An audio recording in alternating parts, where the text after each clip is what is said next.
So there's a huge contrast in how people perceive Xbox's console. I was talking about how some people, in my opinion anyways, attribute PC gamers to some disgruntled Xbox fans.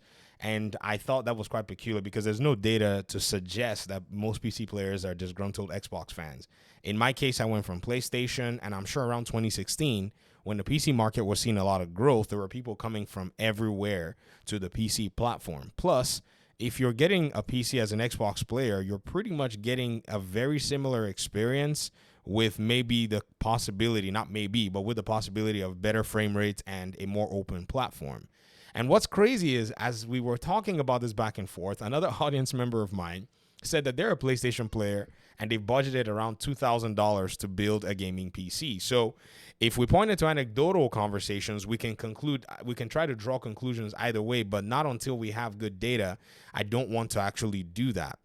In that conversation, nonetheless, another audience member of mine said that Xbox devalued their brand the moment they started moving their games to other platforms. And this is where I say, and I've always said that PlayStation fans, you need to be careful when you draw such a conclusion. I know some of you are listening to a lot of talking heads in the gaming space, but a lot of these folk, if you do not actually draw your conclusions from what you have available, they will mislead you. I've heard that talking point from people sitting on a microphone with people giving them super chats, and I laugh because for some strange reason, it's such a poor metric to use to actually weigh whether or not a platform is being, in quote, devalued. It's actually an abject lie.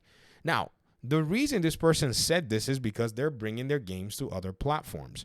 Well, is this a measure of devaluing your own particular console? If that's the measure, then PlayStation itself has also joined in the devaluation of its own console by bringing its games to PC. Here's the problem. Whenever you make that argument and say, if it's good for Xbox, then it should be good for PlayStation, a lot of these same fanboys then now have to be backed into a corner and then, in a sense, move the goalpost. When they move the goalpost, you're going to hear, well, it's not the same as bringing it to a console, of which now we know that there is that in the horizon. They're bringing their game to a different console. Horizon Adventures, the Lego game, with the Sony Interactive Entertainment logo on the bottom right corner. And you see even some of the talking heads that favor the PlayStation side are pointing it out and saying, wow, this is something interesting. In the case of Zubitech, they said wild, in quote, Sony Interactive Entertainment. So if the standard of measure is that you're bringing your game to other platforms, hence you devalue your platform, then PlayStation has to be guilty of that as well. So here it is. Your argument has been backed into a corner, or maybe it's an argument you adopted from somebody who's a talking head just sitting on a microphone and saying stuff that, for the most part, when you stress test it, it just breaks and falls apart. So now you either have to back away from that claim that Xbox is not devaluing its console, or you have to go all in saying both Xbox and PlayStation are devaluing their console, which is a very hard thing to claim. And again, this is a problem we've seen a lot of these years with the downplaying and the maligning and the constant berating of everything Xbox does to make people feel good. I made an 18-minute video where I saw a content creator say that Xbox did not even show up this generation while saying that, PlayStation will probably not have any issues. When in reality, we all saw PlayStation's threat analysis. And inside of it, it showed every single thing that we're seeing now.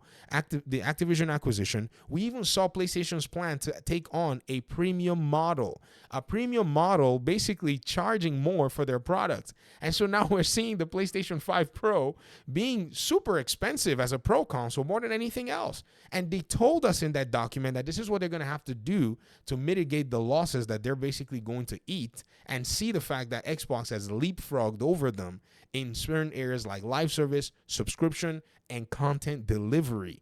While these people are saying that, Xbox hasn't even shown up this generation, and saying that in front of hundreds of thousands of people who already have a bias and have no reason to take an objective look at what's going on.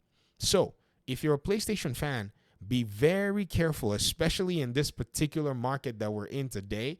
Things are changing so fast, and every one of these companies is looking to make money. And in terms of looking to make money, they will make serious pivotal changes that are not necessarily things that you recognize from their business plans and their business ideologies. They'll back you into a corner. The best way to be safe is follow the green. And I'm sure somebody will come and still try to move the goalpost and say, well, the Nintendo Switch is not the same thing as the Xbox. That's you moving the goalpost. But again, we're accounting for that, because I know that's probably something they'll say, well, it's not the same thing because Xbox and PlayStation are direct competitors while Nintendo is an indirect competitor. What do you mean by that?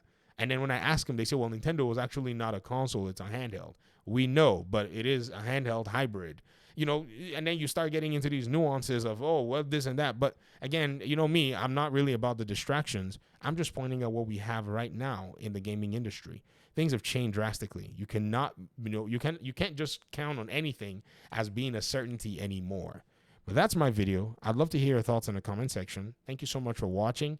Appreciate you guys' time and audience, and hopefully we'll talk pretty soon in another one. Peace out.